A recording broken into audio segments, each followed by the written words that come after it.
হ্যাঁ, আমি কাজ করছি। আমি হচ্ছে ট্রাভেল। বাংলাদেশি মডেল ও অভিনেত্রী সুভাষা হুমায়রা সম্প্রতি গায়ক ইলিয়াস হোসেনের সঙ্গে বিবাহ বিচ্ছেদের প্রেক্ষাপটে সামাজিক যোগাযোগ মাধ্যমে বেশ কয়েকটি পোস্ট ও কল রেকর্ড প্রকাশ করেছেন, যা নতুন করে আলোচনার জন্ম দিয়েছে।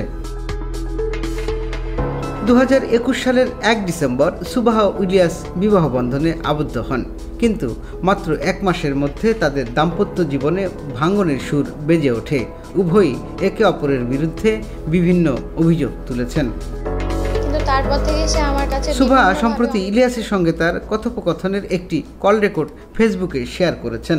এতে তিনি দাবি করেন ইলিয়াস তাকে ফাঁদে ফেলে বিয়ে করেছেন এবং বিয়ের পর তার প্রতি সহিংস আচরণ করেছেন। সবাই জানতো যে ওই মুহূর্তে আমি তার প্রেমিক। ইলিয়াস দাবি করেছেন সুভা তাকে ফাঁদে ফেলে বিয়ে করেছেন এবং বিয়ের পর তার গায়ে হাত তুলেছেন। তিনি আরও বলেন, সুভার মতো স্ত্রী যেন শত্রুরও না হয়। এর আগে সুভা ক্রিকেটার নাসির হোসেনের সঙ্গে সম্পর্কের কারণে আলোচনায় আসেন। সেই সময় তিনি ফেসবুক লাইভে এসে ব্যক্তিগত তথ্য প্রকাশ করে আলোচিত হয়েছিলেন।